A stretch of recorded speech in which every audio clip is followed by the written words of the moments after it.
Olá, meu nome é Verônica Stasiak Menarczuk, eu sou fundadora e diretora executiva do Unidos pela Vida, que é o Instituto Brasileiro de Atenção à Fibrose Cística.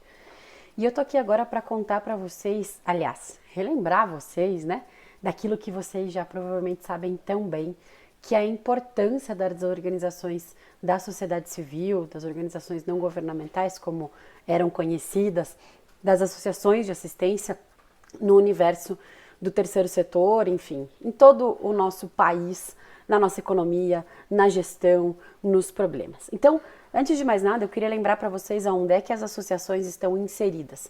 Nós temos o que a gente chama de primeiro setor, segundo setor e terceiro setor. No primeiro setor, que é o setor público, nós temos todas as entidades que a gente chama de governamentais. No segundo setor, é o que a gente chama de setor privado, nós temos então as empresas privadas, os negócios sociais, os negócios de impacto. E no terceiro setor, que é onde as associações de assistência se encontram, nós temos as organizações da sociedade civil, que são as OSCs, que a gente tem falado hoje em dia. Nós temos todo o setor filantrópico, as igrejas, a economia social, as fundações. Então, juridicamente falando, nós temos duas formas de constituição do terceiro setor, né? A gente tem as associações, que são os institutos, como por exemplo o Instituto Unidos pela Vida, juridicamente nós somos uma associação que temos como nome fantasia instituto. O próprio Hospital Pequeno Príncipe, por exemplo, que muitos de vocês conhecem, que é o hospital referência no atendimento às crianças aqui no Paraná, também é uma associação chamada Associação Raul Carneiro. E as fundações é tudo aquilo que começa com um fundo. Então, por exemplo, a Fundação Boticário de Proteção à Natureza é uma fundação de uma empresa que começou com um fundo, uma reserva financeira, mas que também faz parte aí do terceiro setor. A gente tem muitas fundações aí no âmbito de empresas familiares ou de empresas que aportam o início para começar esse processo, né? A gente tem aí um retrato no terceiro setor do Brasil, nós temos mais de 781 mil organizações. Então a gente tem ali entre a região sul e sudeste o maior número de organizações sociais, a maior concentração de organizações sociais no Brasil. Então são mais de 781 mil organizações no Brasil. Já as organizações de saúde, é muito difícil fazer um levantamento, né? Não existe ainda um levantamento tão preciso na área da saúde, mas a gente tem, de acordo com o FASF de 2016, cerca de 36 mil entidades atuando no setor da saúde, considerando que o setor de assistência social também geralmente atua com a saúde. Então, uma média de 12% aí do total das associações sem fins lucrativos. E qual que é o nosso impacto, né? Então, a gente tem que pensar naquilo que a gente faz. Nós temos um papel importantíssimo de controle, né? De controle social, que a gente fala, que é garantir que os governantes, a gestão governamental não faça mau uso do poder ou do dinheiro para alcançar interesses pessoais. Então a gente sempre fica na luta ali, na defesa e garantia de direitos das associações que a gente atua.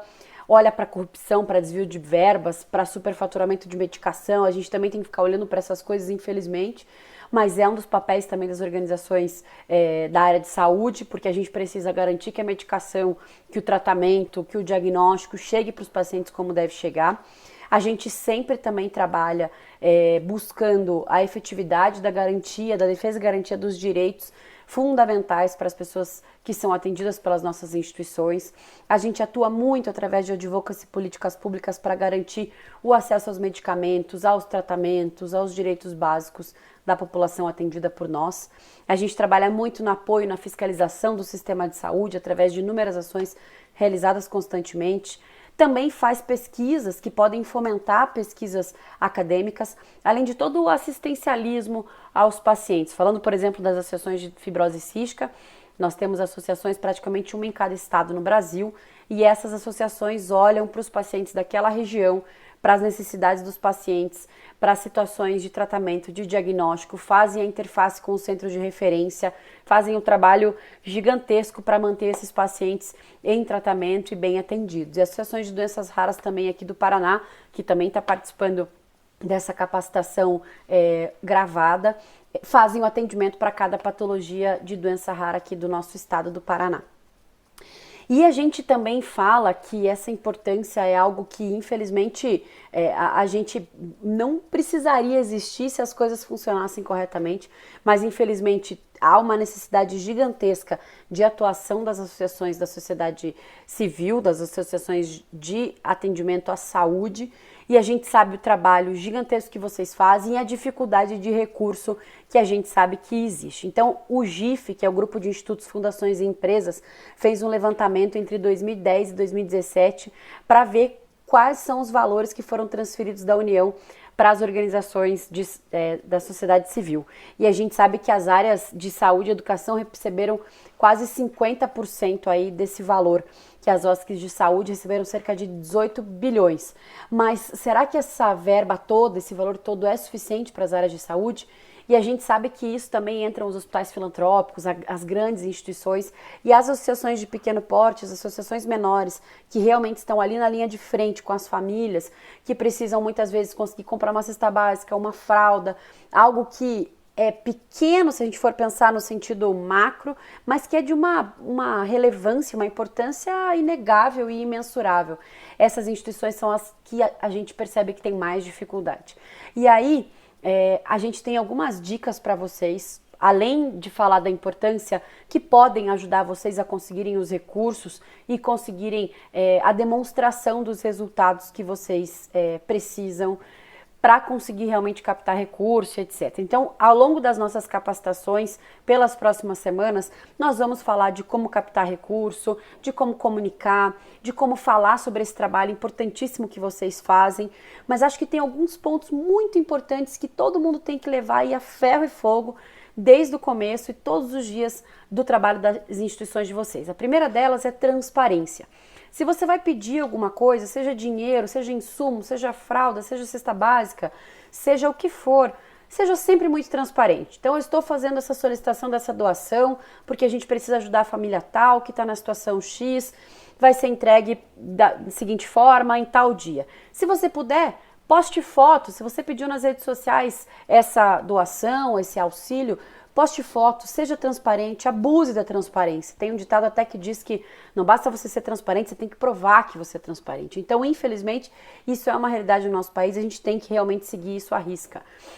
Use sempre planejamento ao seu favor, não para complicar a sua vida, mas sim para que você de fato consiga executar suas atividades com maestria. Então, se você sabe que naquele ano você se planejou atingir a determinada meta, nós vamos falar sobre planejamento e sobre esse tipo de trabalho ao longo desses nossos 6 meses de capacitação, mas também já deixando essa dica desde o começo para vocês lembrarem que o planejamento é fundamental. Tenham sempre à mão recursos que vocês podem alcançar, por exemplo, voluntários, por exemplo, familiares de pessoas que vocês atendem que queiram ajudar. Sempre a gente consegue encontrar algumas pessoas desde que a gente busque e fale sobre o que a gente está precisando. Porque às vezes a gente fala, ninguém quer me ajudar, ninguém consegue vir ser voluntário na minha instituição, mas será que todo mundo de fato sabe o que você precisa e como ajudar? Então, deixe claro, faça com que a comunicação flua da melhor maneira possível. Terminou um projeto, executou um projeto, também use a transparência a seu favor. Fale sobre o que foi feito, quanto foi gasto, que resultados você atingiu. Use as redes sociais, que são de graça, também a seu favor. Nós vamos falar de comunicação simplificada aqui, para vocês saberem fazer várias peças de comunicação, vários relatórios, utilizando o que vocês têm na mão. Porque a gente sabe que agência de publicidade é caro, que designer é caro, às vezes a gente não consegue ter esses recursos a nosso favor, a nossas mãos, então a gente vai ensinar coisas simples também para vocês fazerem. De modo geral, o que eu queria trazer nesse nosso primeiro bate-papo é isso. Vocês nunca deixem de lembrar da importância de vocês, da importância do trabalho de vocês, aonde vocês estão inseridos. Tenham sempre à mão um planejamento, nem que seja simples, sobre o que é que vocês querem fazer, quantas pessoas vocês atendem, quanto custo que vocês estão tentando captar. Sejam transparentes, se comuniquem adequadamente, tanto para pedir quanto para agradecer.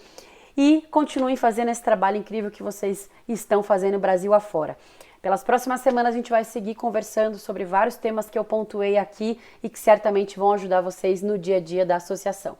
Um beijo grande e até mais!